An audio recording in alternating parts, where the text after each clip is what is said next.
बच्चों, हम पढ़ रहे हैं इन्वर्स फंक्शन। और इन्वर्स फंक्शन में आज हम पढ़ेंगे इन्वर्स ट्रिग्नोमेट्रिक फंक्शन। इससे पहले कि इन्वर्स ट्रिग्नोमेट्रिक फंक्शन पढ़ें, हम पढ़ते हैं पीरियोडिक फंक्शन। फंक्शन पीरियोडिक कब होता है, डेफिनेशन देखें, फिर इसकी डिटेल डिस्कशन हम करेंगे। A function is said to be periodic if there exists a least positive integer k such that f of x plus k is equal to fx। कोई भी फंक्शन पीरियोडिक बन जाएगा अगर मैं उस फंक्शन में हर x की जगह x प्लस के लिखूं और फंक्शन की वही वैल्यू आ जाए, वही fx बन जाए। एग्जाम्पल लेते हैं, जैसे trigonometric function sine x, cos x, tangent x, all the 6 trigonometric functions are periodic function. क्यों? सब की 2 पाई के बाद घूम के वैल्यू वही आ जाती है वापस। जैसे साइन 30 डिग्री पे 60 डिग्री पे जो वैल्यू है, साइन 60 पे जो अगर वैल्यू लें √3/2, 2 पाई प्लस करने के बाद एक राउंड पूरा होने के बाद 2 पाई प्लस π/3 वापस वैल्यू फिर वही आएगी। एक और राउंड पूरा करें 4 पाई प्लस π/3 फिर वैल्यू वही आएगी। 6 पाई के बाद फिर वही आएगी। जितने मर्जी हम रोटेशन करे जाएं, पीरियड घुमाए जाएं, सो वैल्यू वही आ जाएगी। यानी कि 2 पाई, 4 पाई, 6 पाई, 8 पाई, 10 पाई, डैश डैश, जितना मर्जी आप जाए जाएं, जितने मर्जी आप राउंड पूरा करें, वैल्यू वही आएगी। सो एक पीरियड के बाद घूम के वैल्यू वही आ रही है, 2 पाई के बाद घूम के वैल्यू फिर वही आ रही है। तो इन सब में जो लीस्ट वैल्यू थी, जिसने सबसे पहले वैल्यू दी, जो पहला राउंड पूरा करने के बाद जो वैल्यू आई, इसको बोलते हैं ये पीरियड हुआ लीस्ट इंटीजर 2 पाई। ये जो 2 पाई बना, 2 पाई इसका पीरियड बन गया। वही वैल्यू 4 पाई के बाद भी बनी, 6 पाई के बाद भी बनी, लेकिन सबसे पहले किसने बनाई? 2 पाई ने। तो साइन एक्स का पीरियड 2 पाई बन गया। यानी कि अगर मैं डेफिनेशन से लिखूं, sin 2 pi plus theta is as same as sin theta, therefore the period of sin theta is 2 pi। cos का भी यही होगा, secant का भी यही होगा और cosecant का भी। इन चारों का पीरियड 2 पाई बनेगा। एक राउंड पूरा करने के बाद वैल्यू वही आनी शुरू हो जाती है। ऐसे फंक्शन को पीरियोडिक फंक्शन बोलते हैं। लेकिन टेंजेंट और कोटेंजेंट के केस में, टेंजेंट और कोटेंजेंट के केस में पीरियड पाई बनेगा। क्यों? 2 पाई से भी छोटी वैल्यू पाई है, 2 पाई से भी पहले पाई प्लस थीटा पे वैल्यू वही आनी शुरू हो जाती है। क्योंकि थर्ड क्वाड्रेंट में टेंजेंट थीटा और कोटेंजेंट थीटा पॉजिटिव होते हैं। तो tangent pi plus theta tangent theta बनेगा, कोटेंजेंट पाई प्लस थीटा भी कोटेंजेंट थीटा बनेगा। तो इस केस में 2 पाई से भी छोटी वैल्यू मुझे मिल गई। कौन? पाई, जिससे कि tangent pi plus theta tangent theta बनता है और कोटेंजेंट पाई प्लस थीटा भी कोटेंजेंट थीटा बनता है।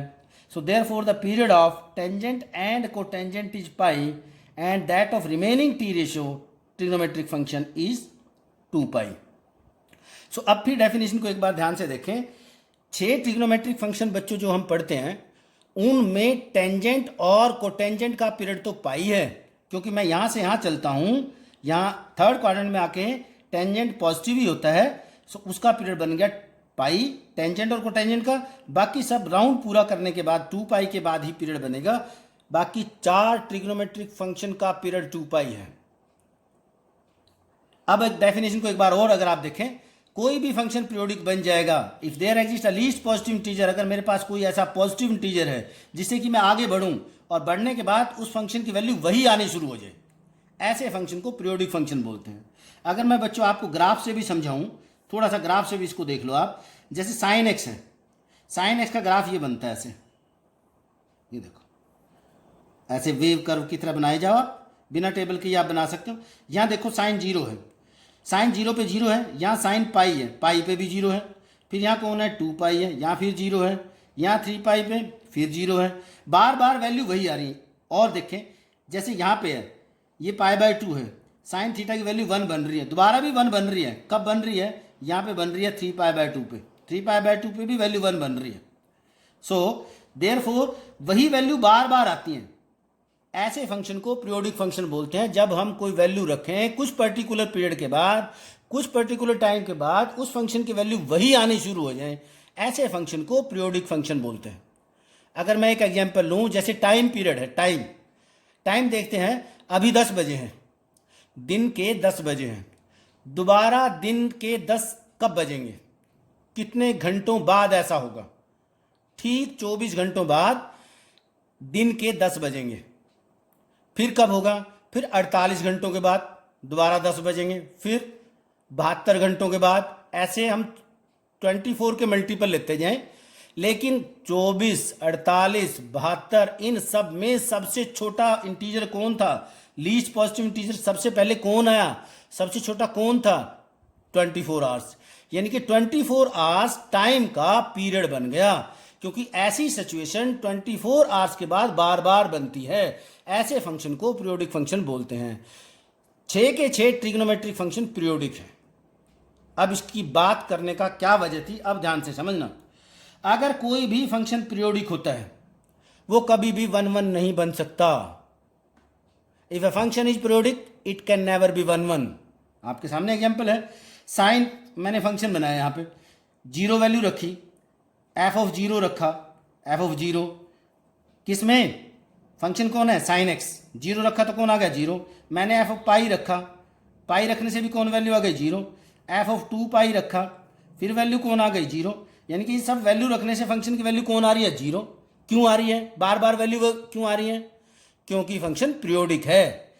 तो अगर बार बार वैल्यू वही आ रही है, एक ही वैल्यू आ रही है, सो इस केस में ये फंक्शन 1 1 कहाँ रहा, ये तो मैनी 1 बन गया। अगर ये 1 1 नहीं है तो इसके इनवर्स की बात नहीं कर सकते। ध्यान देना है बात आपको। मैंने पीरियोडिक किस लिए समझाया है, ये कहा है कि आपको सारे के सारे 6 के 6 ट्रिग्नोमेट्रिक फंक्शन पीरियोडिक है, और अगर फंक्शन पीरियोडिक होगा वो कभी भी 1 1 नहीं होगा। ये आपको एग्जांपल दिया है, क्योंकि बार बार घूम के वैल्यू वही आती हैं, वही वैल्यू आती रहती हैं। अगर वही वैल्यू आएंगी 1 1 नहीं होगा, 1 1 नहीं होगा तो इनवर्स नहीं होगा। तो हम ट्रिग्नोमेट्री के इनवर्स की बात फिर कैसे करेंगे, अजूबा हुआ कि ऐसे कैसे हो जाएगा। फिर सोचो, आप दोबारा ध्यान से समझ लो इसी बात को कि कोई भी पीरियोडिक फंक्शन 1 1 नहीं हो सकता। नोट करें, इंपॉर्टेंट क्वेश्चन है। If a function is periodic it can never be 1 1। और अगर 1 1 नहीं है तो इनवर्स नहीं होगा, और सारे के सारे ट्रिग्नोमेट्रिक फंक्शन पीरियोडिक हैं, तो इसका मतलब उनके तो इनवर्स की बात होनी नहीं चाहिए। तो फिर कैसे हो गई, सो देखते हैं कैसे हो गई। अब ध्यान देना, उनके लिए हमें कुछ ना कुछ स्पेसिफाइड डोमेन और रेंज हमें स्पेसिफाई करनी पड़ेगी। आपके सामने मैंने साइन एक्स का ग्राफ बना रखा है, ऐसे ही सबका आप समझ लेंगे अपने आप ही। एक मैं एक्सप्लेन कर देता हूँ। π/2 से लेके -π/2 तक ध्यान से देखें इसको। ये -π/2 पे फंक्शन की वैल्यू है साइन एक्स की। यहाँ से यहाँ तक ये कर्व देखें ध्यान से, क्योंकि हर वैल्यू इनफाइनाइट वैल्यू रख के देखेंगे 1 1 है कि नहीं, वो तो हमारे लिए पॉसिबल नहीं है। ग्राफ से समझें इसको। यहाँ से यहाँ तक -π/2 से π/2 तक it is strictly increasing. If a function is strictly increasing then it is always 1 1। If a function is strictly increasing it is always 1 1। समझ भी लें कैसे, देखो डिफरेंट वैल्यू रखने से, यहाँ मैंने कोई वैल्यू रखी, एक्स की वैल्यू रखी, साइन एक्स की वैल्यू ये बनी, फिर अगली रखी, फिर ये बनी, फिर ये बनी। अलग अलग एक्स की वैल्यू रख रहा हूँ, x1 x2 अलग अलग रख रहा हूँ, तो fx1 fx2 अलग अलग आते जा रहे हैं। देखो अलग अलग वैल्यू, नेगेटिव वैल्यू जा रही है नेगेटिव साइड में। सो -π/2 से π/2 तक ये फंक्शन साइन एक्स जो फंक्शन है वो 1 1 बन गया। अगर यहाँ से यहाँ ये 1 1 बन गया तो हम इसके इनवर्स की अगर बात करेंगे तो यहाँ से यहाँ तक करेंगे, बस -π/2 से π/2 तक बात कर सकते हैं, क्योंकि यहाँ पे ये 1 1 है और ऑन टू भी है, तो इसके इनवर्स की बात कर लेंगे। देयरफॉर अगर हमने ट्रिग्नोमेट्रिक फंक्शन को, जो कि पीरियोडिक फंक्शन है, जिनके इनवर्स की हम बात नहीं कर सकते, उनको स्पेसिफाइड डोमेन और रेंज दे देंगे, वो स्पेसिफाइड डोमेन और रेंज दे देंगे जिसमें वो 1 1 है और ऑन टू भी है, फिर हम उसमें उसके इनवर्स की बात कर लेंगे। Therefore, we will specify the domain and range of the inverse function to find the inverse of trigonometric function. अगर आपको याद होगा, अब देखो साइन एक्स है, साइन एक्स की डोमेन क्या थी, डोमेन याद करो, यहाँ रेंज 6 के 6 ट्रिग्नोमेट्रिक फंक्शन की डोमेन और रेंज सोचें आप। मैं तब तक लिख रहा हूँ cos x टेंजेंट x किस किस की आपको याद आ रही है, आप सोचें। Cotangent x, then secant x and cosecant x. 6 के 6 ट्रिग्नोमेट्रिक फंक्शन के आप डोमेन और रेंज को चेक करें, याद करें कि क्या थी डोमेन रेंज। +1 क्लास में हमने इसको पढ़ा था। Sine x it is defined for all x. आपकी टेबल में ये कहीं भी इनफाइनाइट नहीं बनता है। 10th क्लास वाली टेबल भी याद करो, हर जगह वैल्यू आएगी कोई ना कोई। तो डोमेन इज आर, इसकी भी डोमेन क्या है, R is defined for all x. Cotangent x की डोमेन क्या है, टेंजेंट की डोमेन क्या है, ये डिफाइंड नहीं है। टेंजेंट याद करो π/2 90 पे इनफाइनाइट बनता था। सो इसकी डोमेन बनी 90, फिर पाई घूमने के बाद फिर वैल्यू वही बनेगी। So it is R minus odd multiple of π/2 2n+1 into π/2, यानी कि कोई भी रियल वैल्यू रख दूं, बस ऑड मल्टीपल ऑफ π/2 ना रखूं, क्योंकि π/2 3π/2 5π/2 5 π/2 7 π/2 ये ओड नंबर है, सब पे नॉट डिफाइंड बनेगा। ये बनेगा r माइनस एन पाई। कॉटेंजेंट होता है कॉस अपॉन साइन।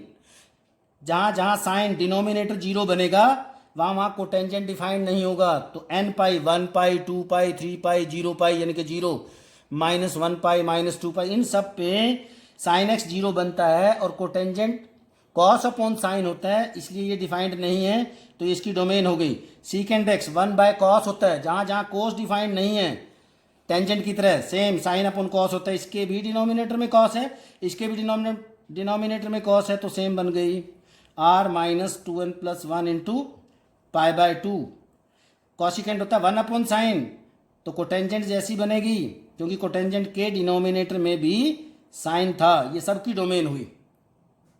इनकी रेंज क्या है, साइन एक्स की वैल्यू आप टेबल से याद करें, क्या क्या वैल्यू आती हैं साइन एक्स की, क्या क्या वैल्यू आती हैं, -1 से 1 तक।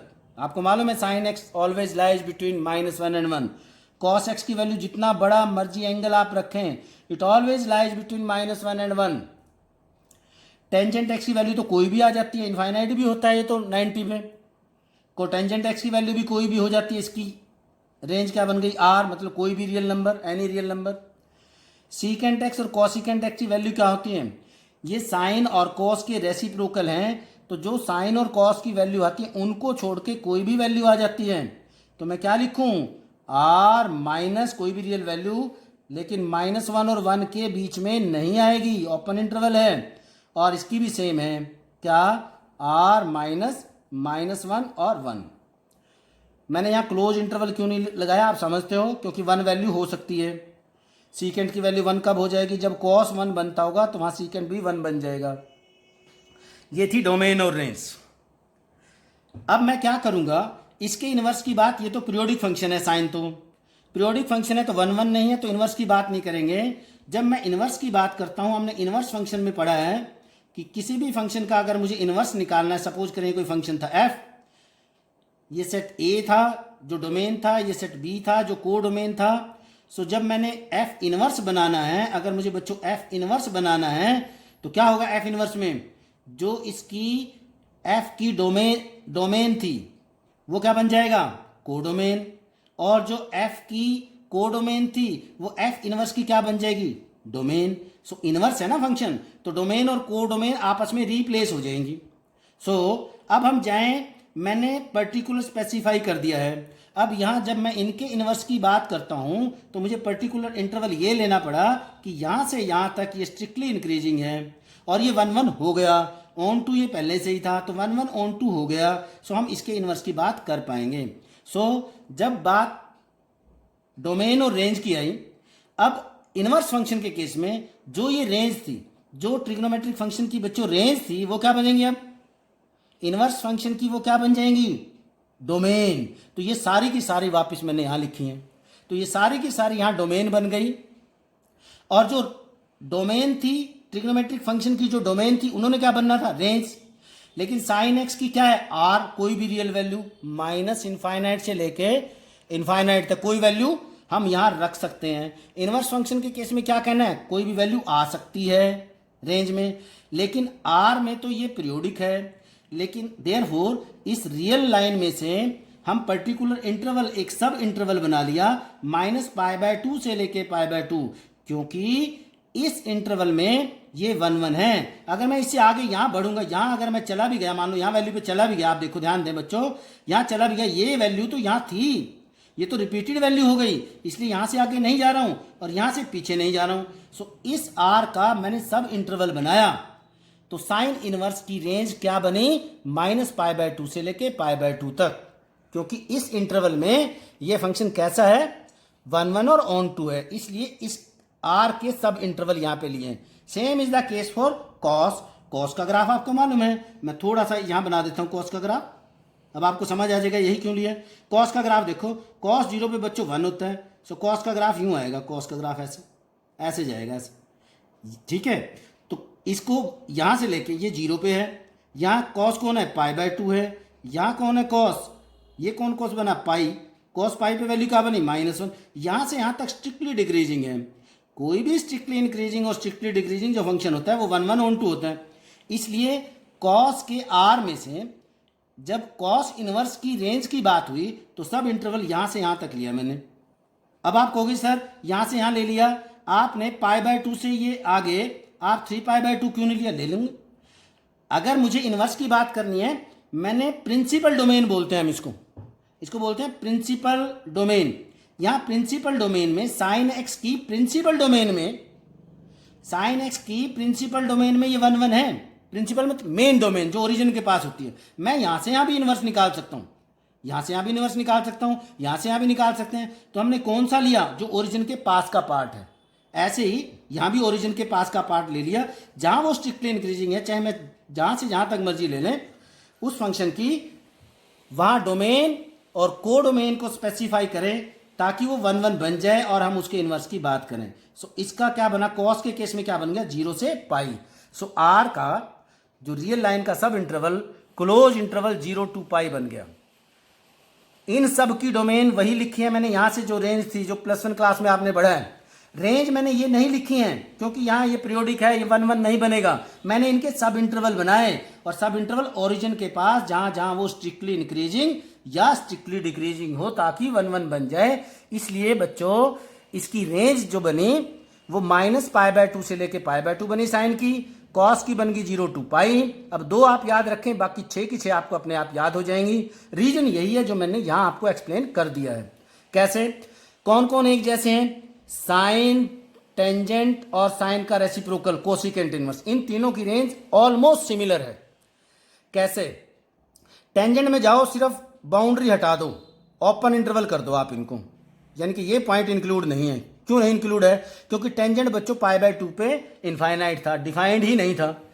तो जब वहां मैं वैल्यू रख ही नहीं पाया, या मैंने वैल्यू रखी नहीं, 90 डिग्री π/2 मैंने यहाँ वैल्यू रखी नहीं, जब यहाँ ये वैल्यू रखी ही नहीं क्योंकि इसकी डोमेन में ही नहीं था, तो जब मैंने इनवर्स फंक्शन बनाया तो इनवर्स की ये रेंज में कैसे आ जाएगी π/2। इसलिए बाउंड्री पॉइंट्स पे फंक्शन डिफाइंड नहीं था, इसी पे ओपन इंटरवल लगाया, दोबारा कोसिकेंट में दोबारा फिर क्लोज इंटरवल लगा दो। मिडिल वैल्यू, इस इंटरवल की मिडिल वैल्यू, मिडिल में कौन आएगा, 0 हटा दो, क्योंकि 0 पे कोसिकेंट डिफाइंड नहीं है बच्चों। कोसिकेंट 0 इनफाइनाइट होता है, साइन का रेसिप्रोकल, साइन 0 पे 0 बना तो कोसिकेंट क्या बन गया, इनफाइनाइट, इसलिए मिडिल वैल्यू हटा दी। ये तीनों वैल्यू एक जैसी हैं, सिमिलर है। ऐसे ही कोस, बाकी 3 जो बचे उनकी एक जैसी रेंज है। कॉस की 0 to पाई अभी समझाई थी आपको क्यों बनी 0 to पाई। तो अब कोटेंजेंट में क्या जाओगे, वही ओपन इंटरवल, जैसे टेंजेंट में ओपन इंटरवल यूज किया, अब इसका ओपन इंटरवल।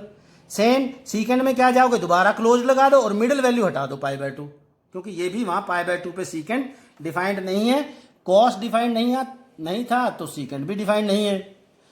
बच्चों आपको जो रेंज वैल्यू है ये बहुत अच्छे से याद रखनी है, अदरवाइज एक भी क्वेश्चन समझ नहीं आएगा अगर आपको ये रेंज याद नहीं रही।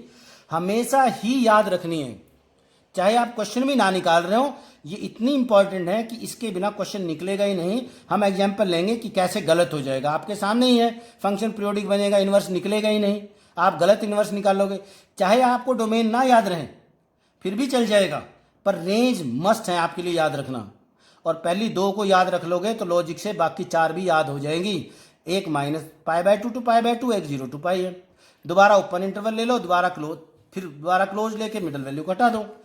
सो रेंज को आपने याद रखना है क्वेश्चन निकालने के लिए, फिर तो क्वेश्चन आपको बहुत आसान लगेंगे। और डोमेन तो मैंने यहीं से उठाई है, ट्रिग्नोमेट्री जो +1 में पढ़ी थी, अब वो और अच्छे से हो जाएगी। तो ये रेंज आप बहुत अच्छे से याद रखेंगे अगर आपने टॉपिक को बहुत अच्छे से समझना है, नहीं तो टॉपिक बहुत मुश्किल लगेगा। आप ध्यान देंगे तो बहुत मजा आएगा अब आपको लेक्चर में।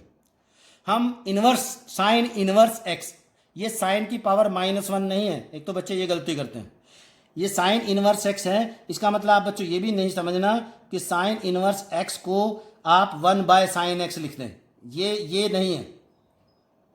ये साइन इनवर्स जो x है, आप साइन x की पावर -1 भी नहीं लिख देना, ये भी गलत है। ये साइन का इनवर्स फंक्शन है, बिल्कुल डिफरेंट है। साइन का इनवर्स फंक्शन है, साइन इनवर्स x इसको हम बोलते हैं। कई बार इसको हम आर्क साइन x भी बोलते हैं, ये लिखा हुआ आर्क ऑफ साइन x, इसका मतलब sine inverse x। Arc of cos x, arc cos x मतलब कॉस का इनवर्स x। अब हम यहां स्पेसिफाइड है इनके इनवर्स की बात करेंगे। होपफुली आपको रेंज अच्छे से समझ आ गई होगी। अगर ये रेंज समझ आ गई तो आप समझ लेना कि आपको बहुत अच्छे से समझ आना है। अगर मैं इन रेंज को और थोड़ा सा कंक्लूड करूं, जब मैं किसी इनवर्स फंक्शन की वैल्यू निकालूंगा साइन इनवर्स की टेबल में, तो बड़ा आसान सा है। अगर पॉजिटिव वैल्यू, मैं साइन के आगे पॉजिटिव वैल्यू रखूंगा, जैसे सपोज करें मुझे साइन इनवर्स 1/2 की वैल्यू रखनी है, ये पॉजिटिव वैल्यू है। अगर मैं पॉजिटिव वैल्यू रखूंगा तो पॉजिटिव के केस में इसका मतलब आंसर पहले क्वाड्रेंट में आएगा। 0 to π/2 6 के 6 में है। देखो इसमें भी है 0 to π/2, 0 to π/2 इसमें भी है, सब में है, 6 के 6 में है। पॉजिटिव वैल्यू हमेशा फर्स्ट क्वाड्रेंट में आएगी। अगर नेगेटिव वैल्यू है, यहाँ यही लिखा है मैंने कि अगर x positive, if x is positive then value of all the inverse trigonometric function lies between 0 to π/2 and if x is negative, अगर x नेगेटिव हो गया अब फिर अलग अलग आएगी। ये जो तीन भाई हैं, तीनों को आप भाई कह सकते हो क्योंकि तीनों की रेंज एक जैसी है। इन तीनों भाइयों की जो वैल्यू आएगी वो कौन क्वाड्रेंट में आएगी? फोर्थ क्वाड्रेंट में, -π/2 to 0। यहाँ -π/2 to 0 में तीनों नेगेटिव होते हैं। तो तीनों की वैल्यू अगर मान लो साइन इनवर्स -1/2 होता है यहाँ पे, तो तीनों की वैल्यू साइन इनवर्स -1/2, इसका मतलब फोर्थ क्वाड्रेंट में आंसर आएगा। फोर्थ क्वाड्रेंट कौन? -π/2 to 0। फोर्थ क्वाड्रेंट बच्चों ये फोर्थ क्वाड्रेंट है, ये है फोर्थ क्वाड्रेंट। इसको आप -π/2 to 0 भी बोल सकते हो, क्योंकि मेरी प्रिंसिपल जो रेंज है, प्रिंसिपल वैल्यू जो है, ये प्रिंसिपल वैल्यू लिखा है, ये इसमें आएगी। और बाकी जो तीन बचे, कॉस इनवर्स, सीकेंट इनवर्स और कोटेंजेंट इनवर्स जो बचे, ये कहाँ जाएंगे? सेकंड क्वाड्रेंट में। क्यों सेकंड क्वाड्रेंट में? क्योंकि 0 to π था, 0 to π इनका सेकंड क्वाड्रेंट में, ये तीनों नेगेटिव होते हैं। नेगेटिव वैल्यू के लिए तीनों क्वाड्रेंट में जाएंगे। सो ये कंक्लूड करके इसी बात को लिखा हुआ है।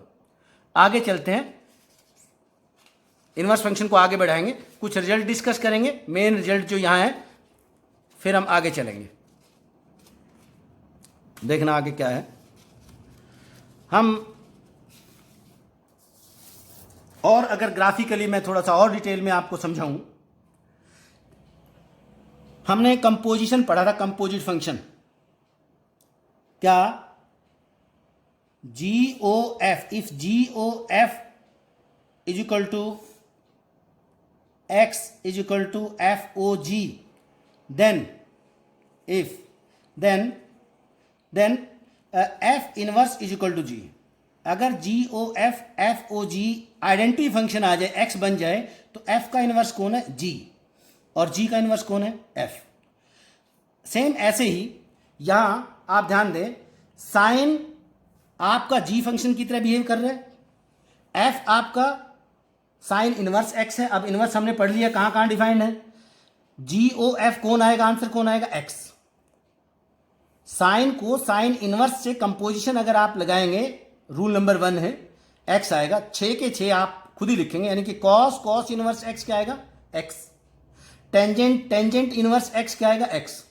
मैं थोड़ा सा टेक्निकली आपको एक्सप्लेन कर रहा हूं, अदरवाइज बच्चों को सिंपल वे में अगर सोचें और देखें तो क्या है, साइन और ये इसका इनवर्स है। जैसे 2 को 1/2 से मल्टीप्लाई करने से 1 आता है, वो मल्टीप्लीकेशन है, तो 2 का मल्टीप्लीकेटिव इनवर्स कौन होता है? 1/2। और 1 कौन है? आइडेंटिटी नंबर, और यहां आइडेंटिटी फंक्शन कौन है? x। तो ऐसे ही एफ ओ जी और जी ओ एफ को अगर एक्स आ जाए तो एक दूसरे के ये दोनों इनवर्स हैं। मैंने पहले कंपोजिशन में भी इस चीज़ को एक्सप्लेन किया था। तो ऐसे ही साइन का उसी के इनवर्स के साथ, यानी किसी फंक्शन की उसी के एक साथ कंपोजिशन है, ये मल्टीप्लाई नहीं है। कंपोजिशन से कौन आ गया? एक्स, तो ये इसका इनवर्स है तो एक्स आया। अब यहाँ ये बात ध्यान देने की है, अगर मैं साइन इनवर्स बाहर लिख दूं, साइन को अंदर लिख दूं, ये लिखा हुआ साइन इनवर्स साइन एक्स, तब भी एक्स आएगा। देखने में दोनों एक्स एक जैसे हैं, ध्यान देना है आपने, देखने में दोनों का आंसर एक्स आ गया। जैसे थोड़ा सा आप याद रखने के लिए यूं भी कहते हैं सर साइन से साइन इनवर्स कट गया, एक्स आ गया। है तो बात वही, पर ये बोलना गलत है, ये लैंग्वेज, ऐसे लैंग्वेज यूज करना गलत है। ये कोई मल्टीप्लाई तो नहीं है, कंपोजिशन होती है। सो है वही कि वही, यही एक्स आ गया, ये इससे कैंसिल होकर एक्स आ गया। पर यहाँ ये बात ध्यान देने की है, देखने में दोनों एक्स एक जैसे हैं, ये दोनों एक्स एक जैसे हैं, पर ये एक्स सेम नहीं है, एग्जैक्टली सेम नहीं है।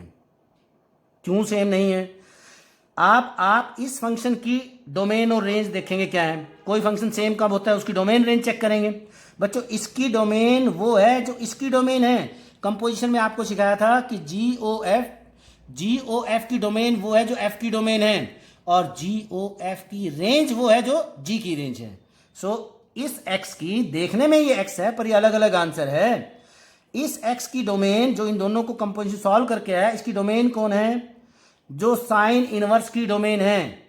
और साइन इनवर्स की डोमेन कौन थी? साइन इनवर्स की डोमेन याद करें, पीछे किया था हमने।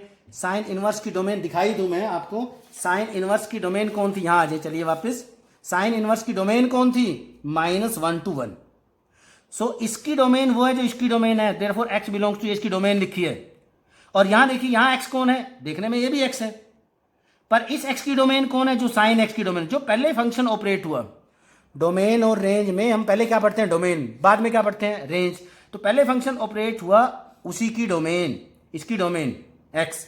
तो इसकी डोमेन कौन है? -π/2 to π/2। साइन एक्स की डोमेन, तो यहां जाएं आप, ये देखें साइन एक्स की डोमेन कौन थी? वापिस ये बन गई -π/2 to π/2। तो आप यहां ध्यान दें, इस एक्स और इस एक्स में भी फर्क है। बारीकियों से इन चीजों को सीखेंगे, समझेंगे तो आपको बहुत अच्छा लगेगा। मैंने इनको ग्राफ से भी एक्सप्लेन किया है, दोनों की डोमेन और रेंज अलग अलग है। अब इस केस में sine of sine inverse x, जो एक्स आया है, ये तो फंक्शन जो है ये नॉन पीरियोडिक फंक्शन है। ये इसका ग्राफ बनाया मैंने, कौन? इस एक्स का आइडेंटिटी फंक्शन का ये ग्राफ बना दिया, sine of sine inverse x. यहां पे भी वैल्यू कौन है? 1।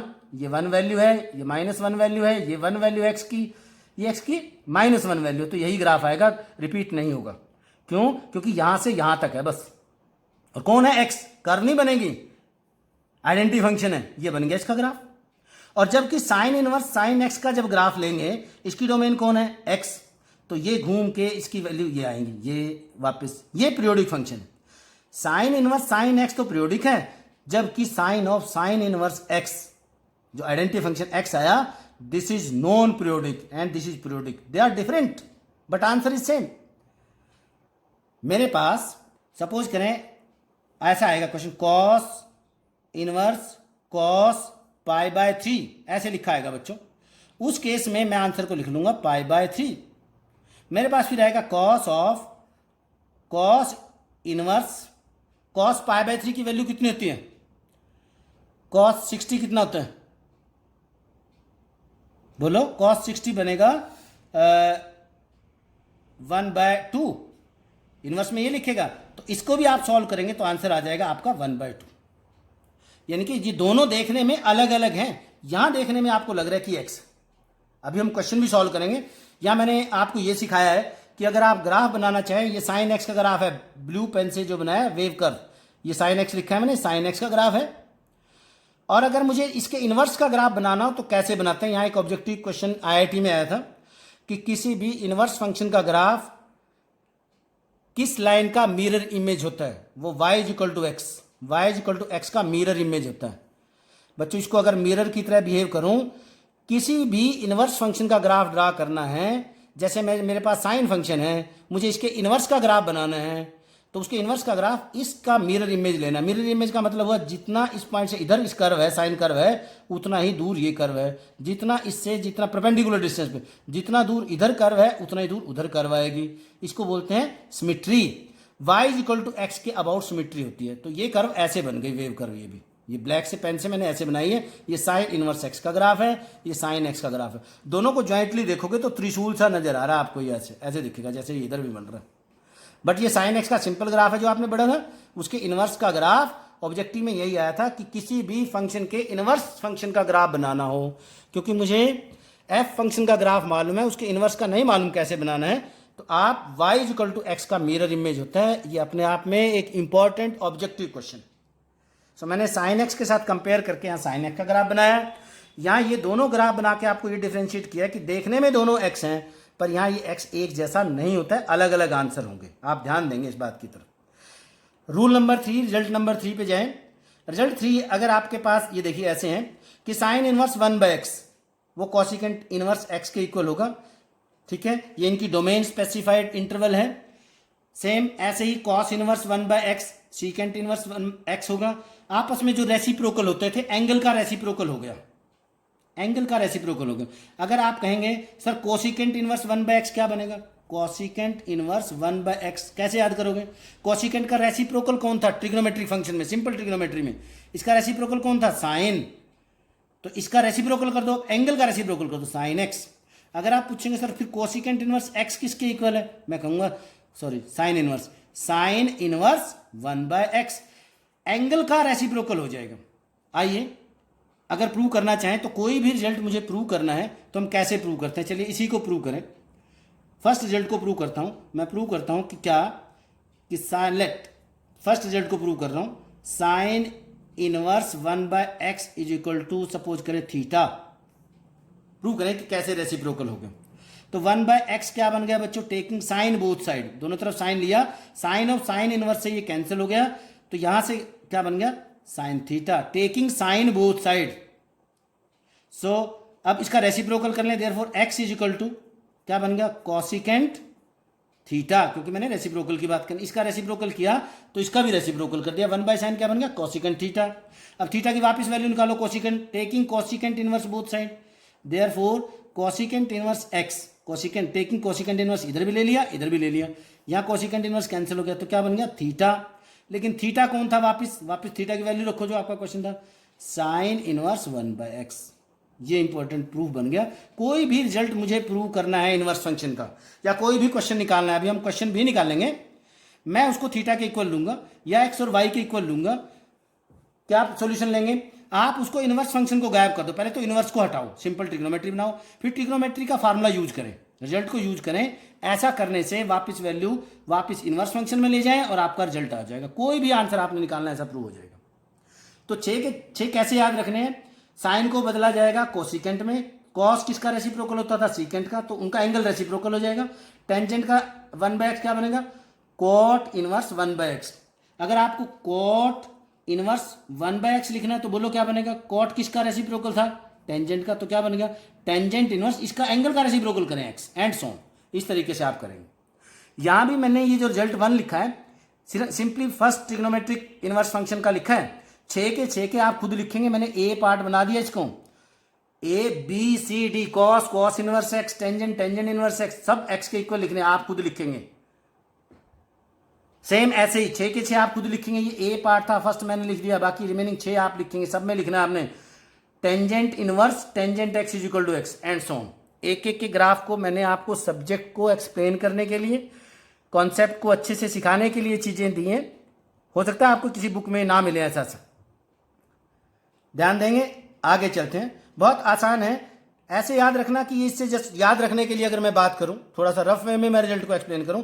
बच्चों ये यहां से कैंसिल हुआ, एक्स ही तो लिखा है मैंने, क्या लिख दिया आप, ऐसा क्या सोचें, यहां एक दूसरे के रेसिप्रोकल है, एंगल का रेसिप्रोकल करना है क्योंकि हम इनवर्स की बात कर रहे हैं, तो उसके इनवर्स के इक्वल होगा।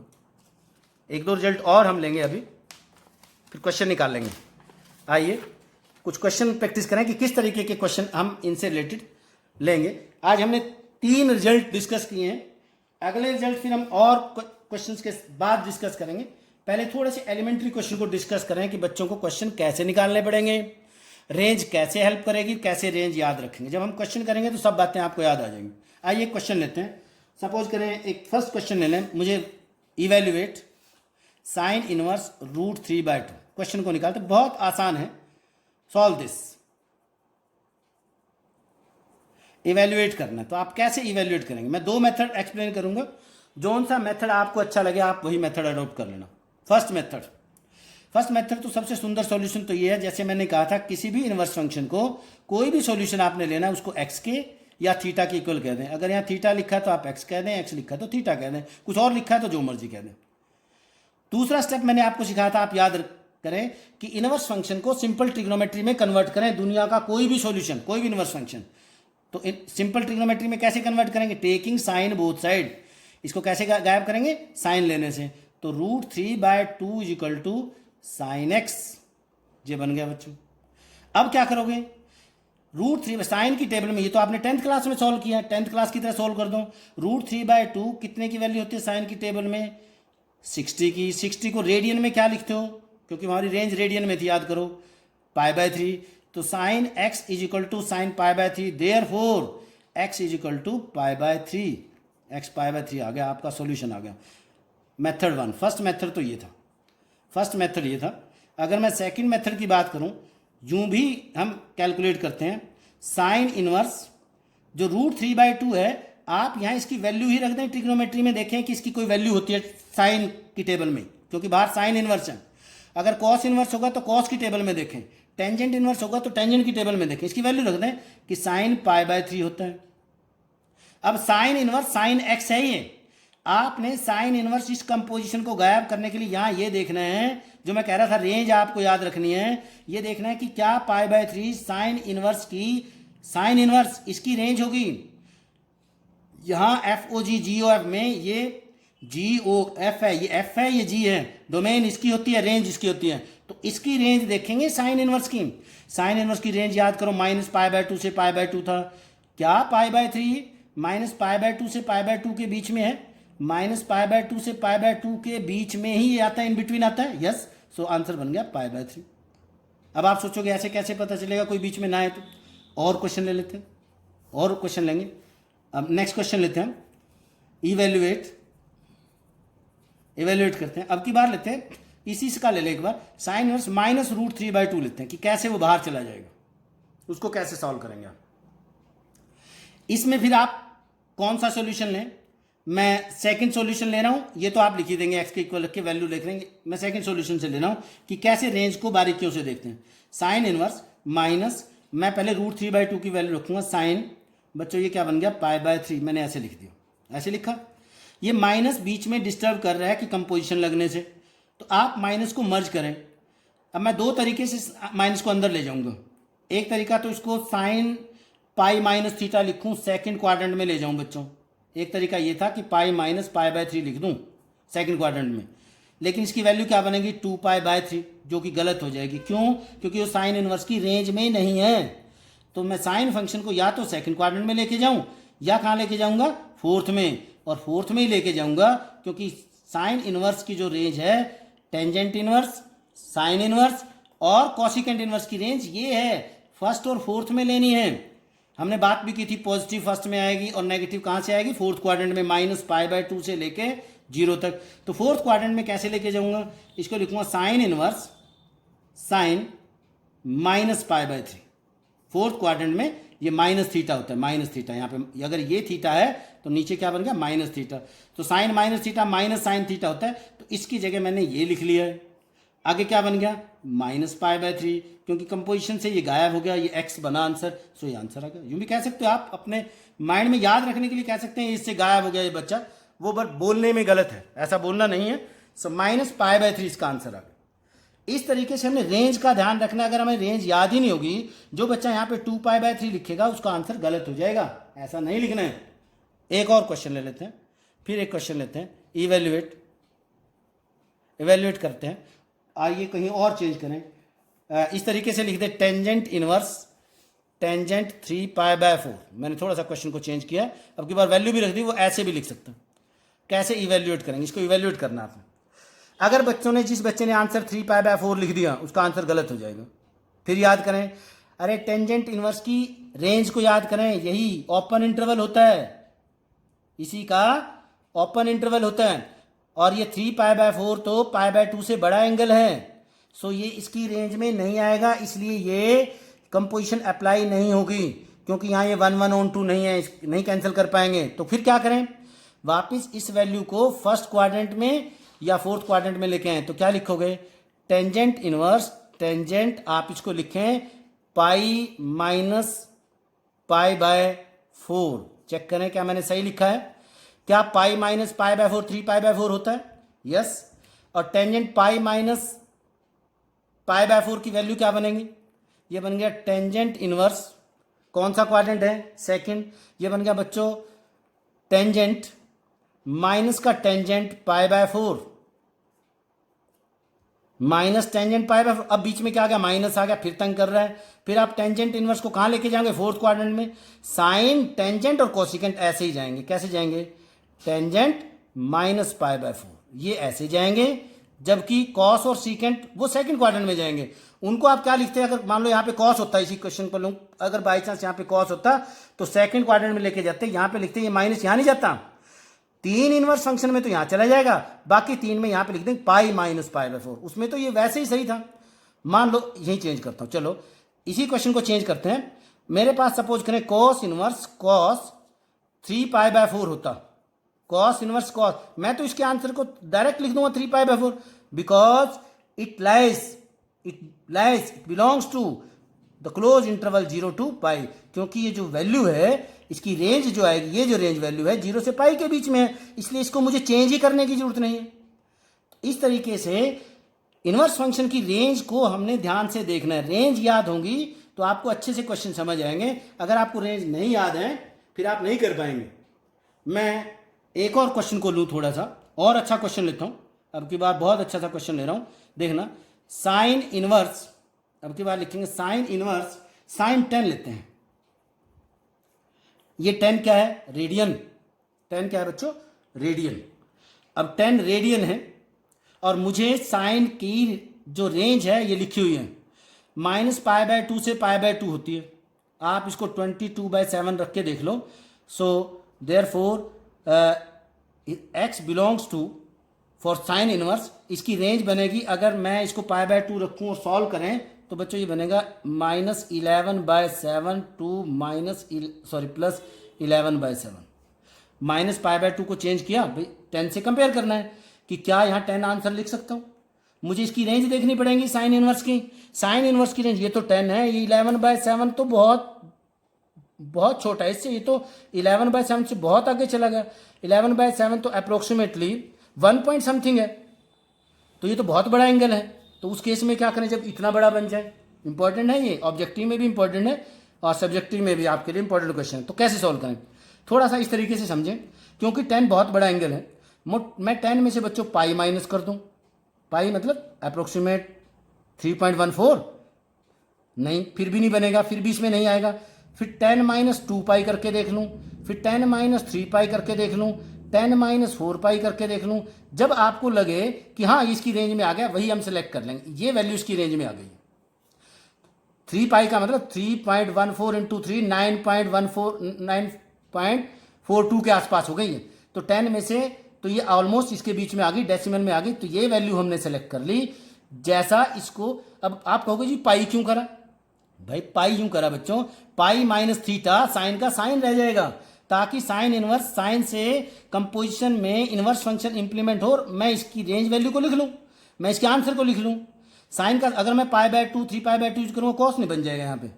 इसलिए मैं ऐसी वैल्यू, 10 बड़ी वैल्यू थी, पाई 2 पाई 3 पाई, कितना सब्ट्रैक्ट करूँ कि ये वैल्यू इसकी रेंज में एग्जिस्ट कर जाए, सो मैं वहाँ रुक जाऊँगा। तो मैं इस साइन इनवर्स एक्स को कुछ इस तरीके से लिख लूँ। चेक करें, साइन इनवर्स, थोड़ा सा शॉर्ट में लें, 3 पाई माइनस 10 लिख लूँ। थोड़ी देर के लिए आप सोचो कि क्या बनेगा। 3 पाई माइनस 10 कौन सा क्वाड्रेंट है? ये क्या बना 2 पाई, ये क्या बना 3 पाई। 3 पाई से माइनस, तो वापस कौन क्वाड्रेंट में आ गया? आप सेकंड में। बच्चों सेकंड क्वाड्रेंट है, सेकंड क्वाड्रेंट में 3 पाई माइनस थीटा, यानी कि जस्ट लाइक पाई माइनस थीटा। 3 पाई में से आप 2 पाई तो वैसे हटा दो, एक राउंड पूरा हुआ है, इसको पाई माइनस थीटा की तरह बिहेव करो।